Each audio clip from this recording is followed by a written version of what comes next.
Dando continuidade ao assunto de VPN, gente, nós precisamos agora entender aonde começa e aonde termina a VPN. Porque o nome já diz, eu preciso montar um túnel, eu estou montando um cano de PVC, eu estou montando um canal de comunicação. E aí é importante que você perceba, que você molde no seu pensamento uma ideia bastante intuitiva.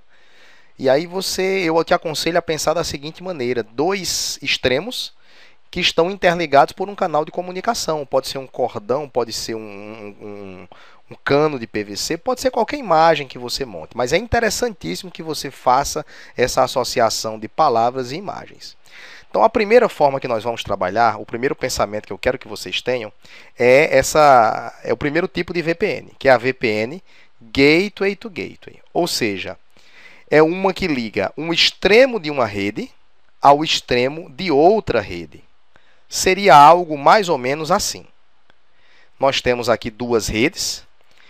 Na minha rede A, eu tenho um extremo dela que seria o meu gateway da rede, né? Seria o meu roteador, seria aqui o meu firewall, seria aqui o equipamento de borda da minha rede, e idem para o outro lado.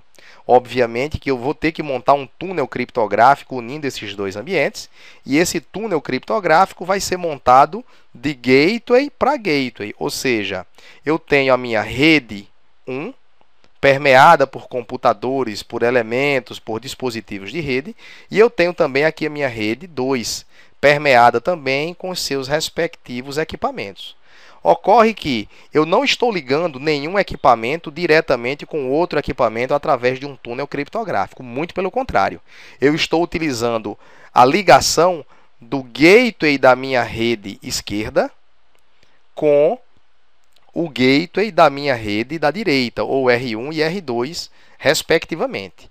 E o meu túnel criptográfico ele se inicia numa extremidade dessas, segue o seu fluxo normal e aqui há o desencapsulamento. Aqui vai haver o fim do túnel. Aqui é onde a VPN vai ser desfeita. Então, nós temos dois pontos, onde a VPN se inicia e aonde a VPN termina, dessa forma que está exemplificada na imagem. Nós estamos trabalhando aqui no tipo Gateway to Gateway VPN. Essa é a ideia que você tem que montar. Como características da Gateway to Gateway VPN, nós temos a primeira delas, que ela é transparente para o usuário. Por que é que ela é transparente para o usuário? Vocês viram na imagem anterior que as máquinas elas nem precisam tomar conhecimento de que existe uma VPN montada. Mas, com certeza, aquele tipo de VPN é a VPN dita compulsória. Por quê? Porque as máquinas que estão na rede 1 e queiram se comunicar com as máquinas que estejam na rede 2, forçosamente, obrigatoriamente, elas terão que passar pelo ambiente que tem o ambiente VPN. Não tem como eu chegar do outro lado sem passar pelo túnel. Por quê? Porque o túnel ele se inicia e termina nos gateways das organizações ou dos provedores de VPN, que seriam as empresas intermediárias que proveriam isso aí para você, tirando o ônus dessa construção das tuas costas, ou pelo menos das responsabilidades do administrador da sua rede. Uma outra forma de nós enxergarmos a VPN é nós trabalharmos com a modalidade Client to Gateway VPN. Nesse caso, o túnel ele é iniciado no próprio equipamento do usuário, e aí ele requer software, é importante que você tenha uma chave secreta, permite também o uso da certificação digital para que você se autentique, ou para que o lado de lá se autentique para você, ou até mesmo ambos. E geralmente a autenticação é a do aparelho e não do usuário. Vamos ver como é que isso aqui funcionaria. Aqui, pessoal, nós temos um ambiente bastante similar ao que nós mostramos ainda há pouco. Nós temos do lado direito aqui uma rede. Nós temos essa rede aqui permeada por equipamentos, equipamento 1, equipamento 2, equipamento 3 e assim sucessivamente. Entretanto, vocês percebam que o gateway, que é a máquina que aqui se encontra, que é o equipamento que aqui se encontra, podendo ser um firewall, podendo ser um roteador, podendo ser qualquer coisa que delimite a fronteira dessa rede com o mundo externo, nós temos que o túnel, uma das extremidades, inicia e termina aqui. Só que o outro extremo do túnel, em vez de terminar noutra rede, em vez de terminar num ambiente similar a esse da sua direita, nós temos que esse túnel ele vai diretamente até uma máquina. Então, gente, para que haja esse tunelamento da máquina até a outra rede, eu preciso agora que esse cliente, que o equipamento aqui se envolva nesse processo. Eu devo ter aqui algum software especial? Provavelmente eu vou ter um software aqui para montar esse túnel. Eu vou ter alguma chave secreta, alguma chave criptográfica aqui? Muito provavelmente, porque uma das formas de você obter o tunelamento é através da criptografia.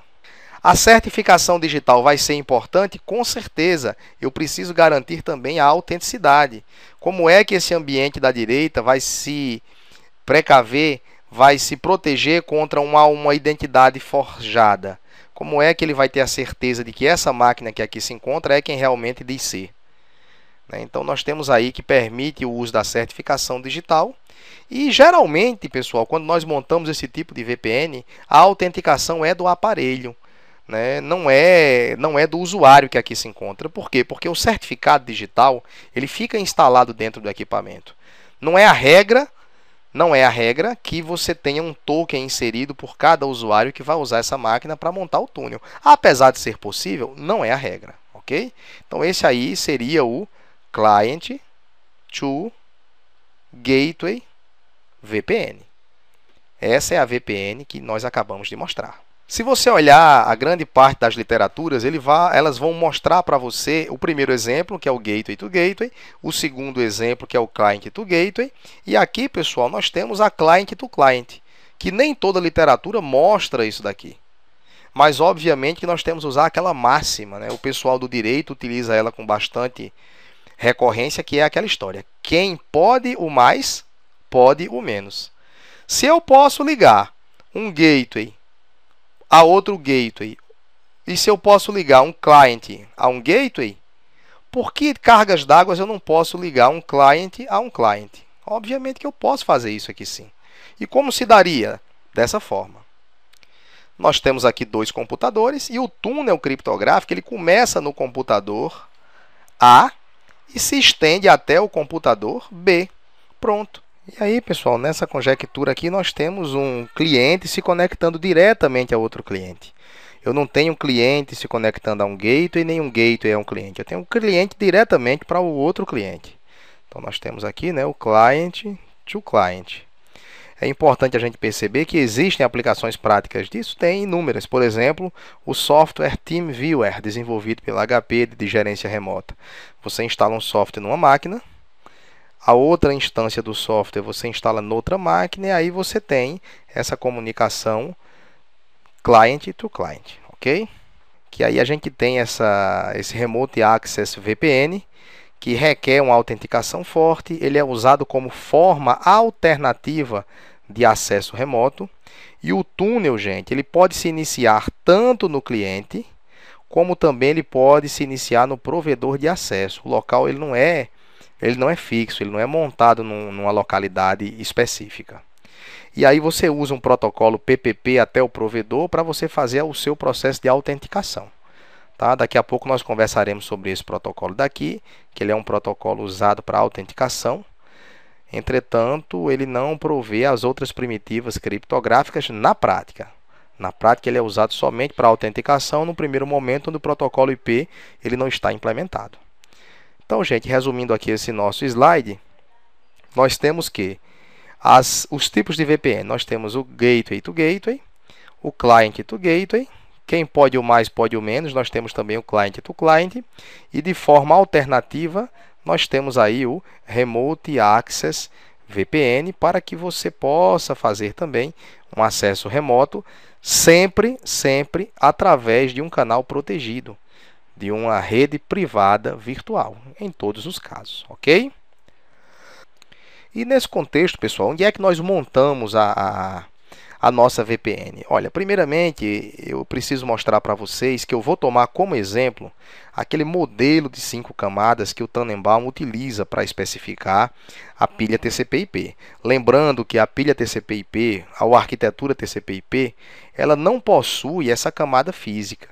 Essa camada física aqui, o Tannenbaum ele deixa muito bem claro no seu livro que ele vai colocar essa camada para fins didáticos, para ele poder abordar o assunto de uma forma melhor elaborada.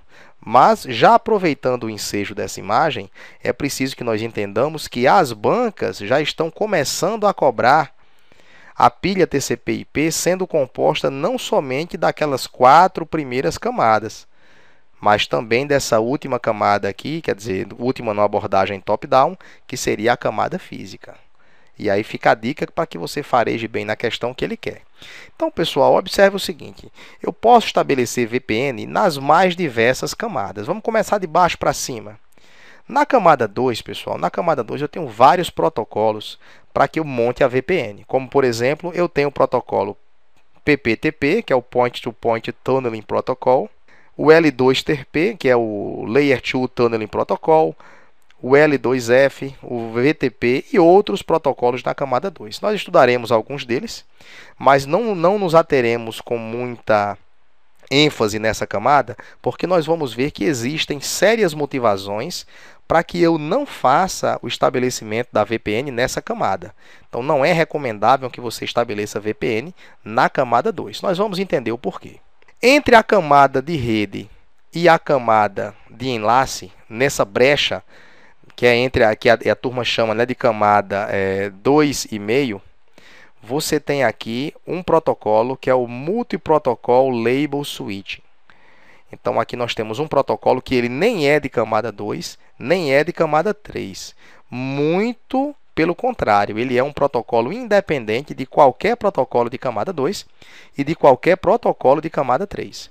E o que é que a gente vai fazer? Vai encaixá-lo aqui no meio do caminho, e ele é um protocolo que também nos permite montar a nossa rede privada virtual. Não pela estratégia de criptografia, mas sim pela estratégia de isolamento de tráfego. Dentro da camada 3, nós temos o nosso representante aqui, que é o protocolo IPsec. Não é o único. Existem outros protocolos que trabalham dentro dessa camada 3, mas esse é o que nós estudaremos com maior ênfase. Na camada 4 nós não temos, mas entre a camada 4, que seria nesse exemplo mostrado a camada de transporte e a camada de aplicação, nós temos aqui o TLS e o SSL, que são protocolos que ficam aqui nessa camada de API Socket, e eles vão trabalhar montando também uma VPN. E por fim nós temos também protocolos que residem na camada de aplicação, como por exemplo o SSH e o SHTTP, não confundir com HTTPS, tá, pessoal? SHTTP, quando o S vem antes é uma coisa, quando o S vem depois é outro protocolo. Com essa imagem, o que é que eu quero mostrar para vocês? Que existem várias maneiras de você montar uma VPN, utilizando protocolos que vão desde a camada de enlace ou a camada de host e rede, passando pela camada de interrede, admitindo protocolos que operam em camadas intermediárias, que é o protocolo MPLS e o TLS-SSL, e na camada de aplicação nós temos outros protocolos que agora já utilizam de forma criptografada o seu trabalho. Dessa forma você consegue montar VPNs com todos esses protocolos que estão aqui de forma exemplificativa, não é de forma taxativa, e vão desde a camada mais próxima do ser humano, que seria a camada de aplicação, descendo até a camada de enlace de dados, ok? Na camada física a gente não tem protocolos. O que nós vamos ter na camada física seria o isolamento do cabeamento através de tubos pressurizados, como cita o Tannenbaum, através da vigilância física, não baseada em protocolos. Razão pela qual nós não trabalharemos em cima dessa camada aqui de baixo. Mas é importante que nós entendamos que existem várias maneiras de você montar a sua VPN, e nós vamos trabalhar agora através da abordagem desses protocolos. A começar por nossa camada de host e rede, tomando como base a arquitetura TCP/IP. Então, gente, como falado aqui, ó, na camada 2, desse modelo de 5 camadas aí, nós temos aí que ele é usado na prática apenas para autenticação. Você não tem a proteção dos dados acontecendo na camada 2, por uma razão muito simples, porque você tem um ambiente interrede, você tem hardwares intermediários que operam na camada 3. E o fato desse hardware operar na camada 3, ele vai uma camada além da camada 2. e nesse processo ele precisa desempacotar e reempacotar. Ele precisa desfazer o quadro e refazer o quadro. Ora, pessoal, nós sabemos que o processo de enquadramento acontece nessa camada daqui. E se toda vez que um pacote, ao trafegar na rede, ele precisa subir além dessa camada e até a camada 3, vocês vão de concordar comigo que toda criptografia, toda proteção adotada em cima dessa camada, ela vai ter que ser desfeita em cada nó intermediário para depois ela ser refeita e reenviar para o próximo nó. Dessa maneira, você tem que essa criptografia, que essa proteção, que esse isolamento ou que esse tunelamento é uma estratégia falha. É falha por quê? Porque você não consegue manter a segurança durante todo o trajeto. Por quê? A VPN ela visa proteger os dados em trânsito. Mas se todo roteador que eu chegar, eu vou ter que subir até a camada 3 para depois fechar o quadro novamente e mandar para o próximo roteador, eu vou estar violando toda a criptografia. Aliás, eu preciso violar essa criptografia. Não tem como eu chegar na camada 3 sem eu desnudar o meu pacote, sem eu tirar o meu pacote de dentro da camada 2. Então, cada nó intermediário, cada roteador daquele trajeto vai ser um ponto de vulnerabilidade da VPN. Ok? Então, ele é usado apenas para autenticação. O tunelamento ele sempre se inicia no equipamento do usuário. Obviamente, por ser de camada 2, a gente já tem que imaginar o tunelamento começando na máquina do usuário. E independentemente do protocolo usado, seja ele qual for o protocolo, o PPTP, Layer 2F, Layer 2 Tunneling Protocol ou Virtual Tunneling Protocol, nós temos aí vários outros protocolos que podem atuar nessa camada do modelo de referência que nós estamos trabalhando. É importante falarmos também que existem vantagens de você trabalhar. Nem tudo é demérito, né, de operarmos nessa camada. Como vantagens, nós temos aí a simplicidade de implementação, tranquilo.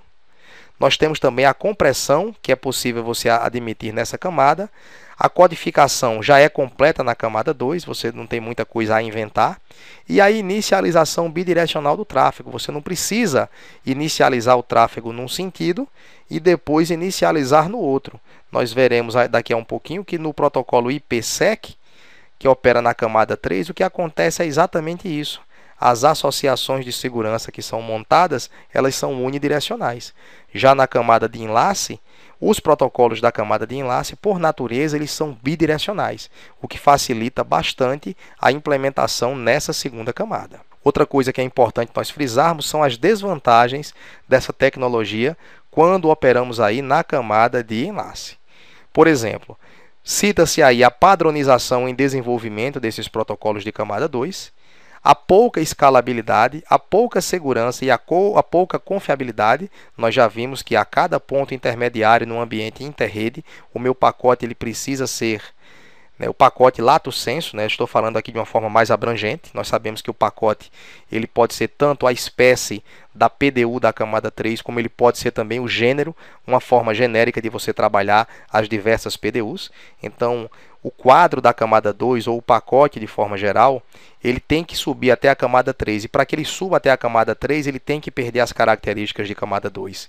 O que me força a desnudar o quadro para chegar no pacote e a reinserir o pacote num novo quadro. Então, isso aí eu tenho pouca escalabilidade, pouca segurança e pouca confiabilidade. E outra, o impacto na fragmentação. A partir do momento que eu insiro uma criptografia na camada 2, a gente sabe que um princípio da criptografia é a redundância. E toda vez que eu insiro uma informação adicional a fim de me prover um controle de integridade, eu estou alterando o tamanho do quadro. E nós sabemos que as tecnologias que trabalham na camada 2, elas têm geralmente um tamanho máximo de quadro. Por exemplo, a tecnologia Ethernet, ou a 802.3, eu tenho como tamanho máximo do quadro aí o tamanho de 1518 bytes. Se eu adicionar qualquer informação a mais do que isso, eu estou correndo o risco de ferir o tamanho máximo do quadro. E isso aí eu vou ter impactos profundos no desrespeito à padronização que foi adotada para aquele tipo de enquadramento. Então não é uma coisa tão trivial. Outra informação importante é que ele é indicado. E é indicado, pessoal, para acesso discado no primeiro momento onde o protocolo IP não está disponível e naquele contexto que você vai fazer a contabilização dos recursos consumidos, seja tempo de acesso, volume de dados transferido, etc.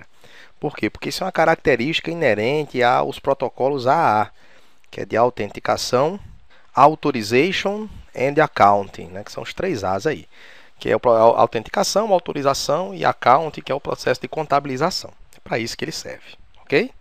Então vamos encerrar esse vídeo por aqui para não tornar o assunto tão extenso e voltaremos no próximo vídeo.